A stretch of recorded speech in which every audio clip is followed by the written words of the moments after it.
E aí galera, boa noite. Mais uma vez o professor Gustavo aqui, turma do pré, tentando resolver algumas soluções da nossa lista de sondagem que a gente fez de sala. Eu vou tentar resolver por partes, espero que dê tempo para a gente fazer a moda das questões para ver se a gente pode. Você pode ajudar a gente, no caso, a resolver questões para o exame do Enem que está próximo vindo aí, né? Vamos aqui, deixa eu só pegar a caneta do Ed. Pronto. É, o FGV, né, exalta o direito da propriedade individual e da riqueza, opondo-se consequentemente à intervenção do Estado na economia. Vamos lá, né? Defende intransigentemente que deve haver total liberdade de produção, circulação e venda. Considera que o homem, enquanto indivíduo, deve desfrutar de todas as suas ações, não se submetendo-se senão aos limites da razão. Crê no progresso como sendo resultado de um fenômeno natural e decorrente da livre concorrência, que, ao estimular as atividades econômicas, é a única forma aceitável de proporcionar liberdade, felicidade, prosperidade e igualdade entre todos os homens.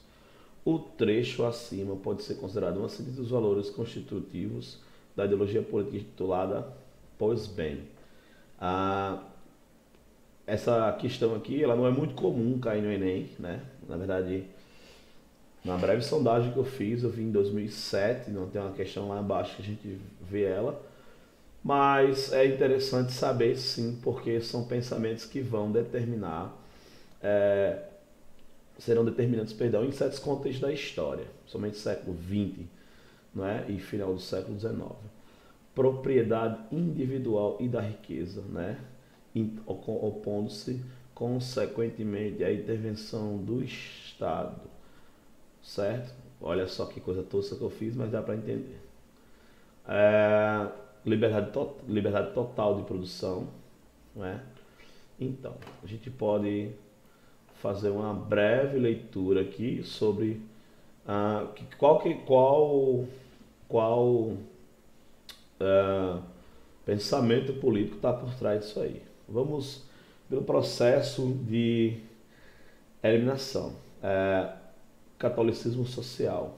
Bom, o catolicismo social ele é muito próximo do pensamento do socialismo utópico, né? Principalmente na questão do Saint-Simon, certo? Ou Saint-Simon, do século XIX, que foi um dos pensadores católicos do chamado socialismo utópico, né? O socialismo ligado mais à questão do pensamento filosófico, né? De uma sociedade perfeita e igual entre todos. Porém, o socialismo, aqui nesses três elementos, fala de Estado, né? O Estado, numa leitura bruta, certo? Fala de que o Estado é responsável para combater desigualdades. Então vamos falar de Estado forte. Vou botar a setinha para que a gente possa pensar que o Estado garante o poder, né?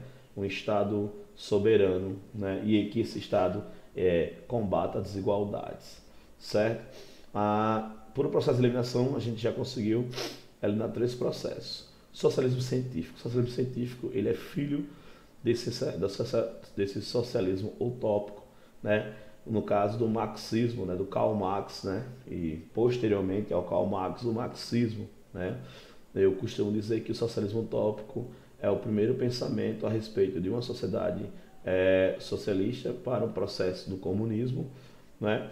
E o socialismo científico é Karl Marx procurando formas de que o socialismo antes pensado por Saint-Simon e os utopistas seja aplicado, né? Então Marx ele pensa parecido com esses aqui. Claro que Karl Marx vai criar um método, né? Vamos botar assim para que fique claro, certo? Então Karl Marx vai criar um método. Esse método a gente pode chamar de socialismo científico, certo? Anarquismo é a ausência de Estado. Não pense que anarquismo significa bagunça, desordem. Na mentalidade do século XIX, essas mentalidades que estão surgindo aqui são principalmente do século XIX, né? O anarquismo não é uma ausência de Estado, ele apenas não concorda com esse tipo de modelo de Estado capitalista ou mesmo em alguns momentos do Estado socialista. Aí cabe um aspas aí, porque a gente vai ter, por exemplo, o Bakunin, que se auto-intitulava social anarquista, né? Que também ah, remete um pouco ao socialismo, né? É o chamado anarquismo de esquerda, certo? Ah, professor, existe anarquismo de direita, particularmente eu não conheço, mas existe o anarquismo liberal, ou anarcocapitalismo, né? Que é um pensamento um pouco mais recente. Nessa questão que a gente está vendo literalmente que a questão correta é a questão alternativa D. Por que a alternativa D? Porque ela fala de menos Estado, certo? Menos Estado e mais livre concorrência. Gente, esse tipo de questão ajuda vocês a entenderem, por exemplo, o pensamento dos Estados Unidos na década de 1920, né? Principalmente no ano de 29, na crise. Então, esse pensamento liberal é o Estado mínimo, né? É aí, então, conhecido por alguns políticos. Eu vou ver se eu respondo 3 questões por vez para que o vídeo não fique muito longo. Ah, FUVEST, né? Da independência dos Estados Unidos, 76, da Revolução Francesa e do processo de independência na América Ibérica, certo? Posso dizer que todos esses movimentos, né? Então, com uma questão aí bem sucinta e bastante complexa por causa de uma terminologiazinha que está caindo nas alternativas aqui que eu vi que vocês se confundiram, né? Decidiram implementar a abolição do trabalho escravo e da propriedade privada. Não é verdadeira, porque os Estados Unidos eles querem autonomia, principalmente pela questão da liberdade privada. Eles estão se baseando, eles estão se influenciando por um pensador inglês chamado John Locke. Na Revolução Francesa também, que é quando o Estado intervém na questão dos impostos, né? Que aí gera insatisfação popular pela questão da carestia dos impostos. A independência na América Latina, na América Ibérica, né? A América Ibérica isso confunde, né? Porque a gente pensa na Península Ibérica, Portugal e Espanha, mas a América Ibérica, no caso, é a América Latina, né? Aí, nesse caso, há situações bem peculiares, mas também não há um sentimento de abolição da propriedade privada. A abolição da escravatura, sim, em alguns contextos, né? Se a gente parar para pensar no Haiti, né? Se pensar no caso da Revolução Haitiana, que está ligado também à Revolução Francesa, certo? Então, vamos descartar essa questão. Tiveram início devido à pressão popular radical e terminaram sob o peso das execuções em massa.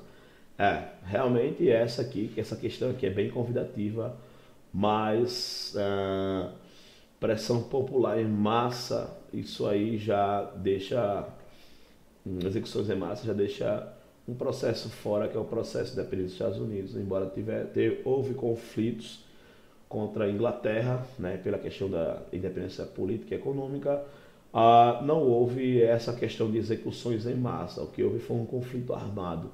Execuções em massa, a gente pode falar da Revolução Francesa e alguns contextos da Revolução da América Ibérica. Então, o que a gente pode entender é que essa questão, a alternativa vai ter que contemplar os 3 elementos, certo? Então, o que os 3 elementos têm em comum entre eles? Então, vamos descartar essa, certo? Conseguiram, com o apoio da burguesia ilustrada, aí essa questão, viabilizar a Revolução Industrial.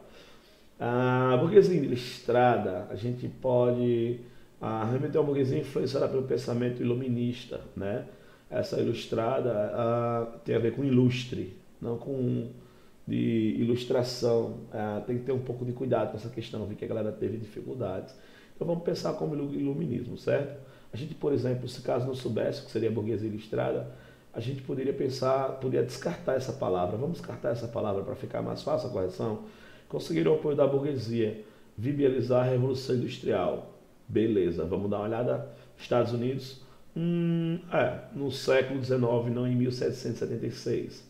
Revolução Francesa, é o processo depois de Napoleão, então não é verdadeira. A América Ibérica, aí é que não é mesmo, porque a América demora um pouco para conseguir o processo de industrialização. Então vamos riscar isso aí, certo? Embora a contextualização da América Ibérica tenha realidade, mas aqui a gente está vendo a influência do período napoleônico, né, e depois do Congresso de Viena, 1815.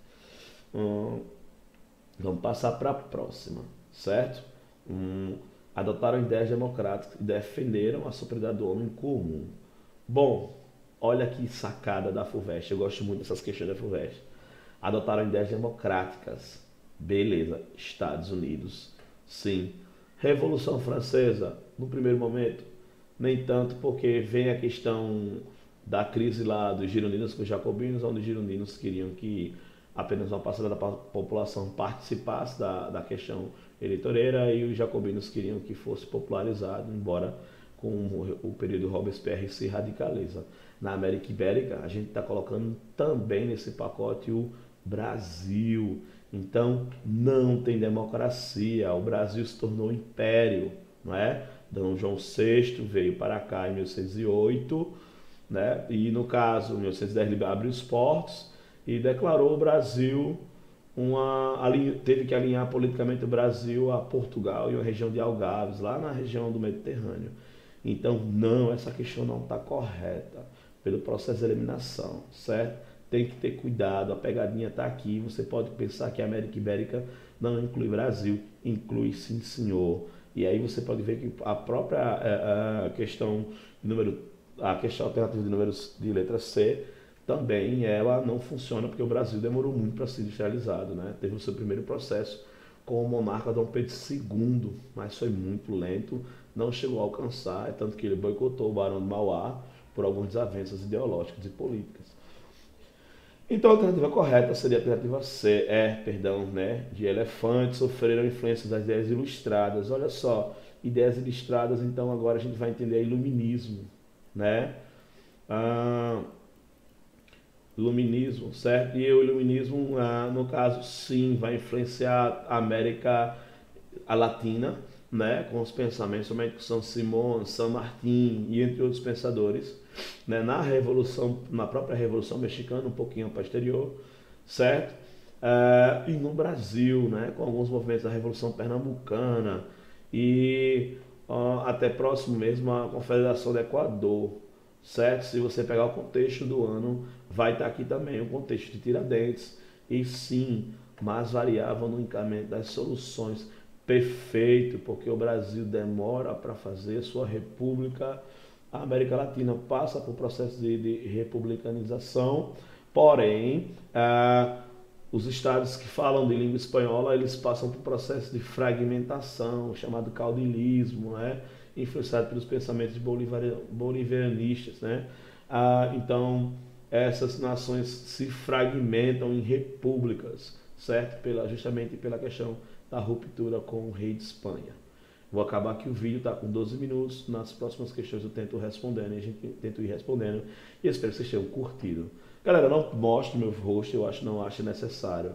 É só para ajudar vocês a responderem essas questões, para que nós possamos dar continuidade aos nossos estudos e o material não fique acumulado.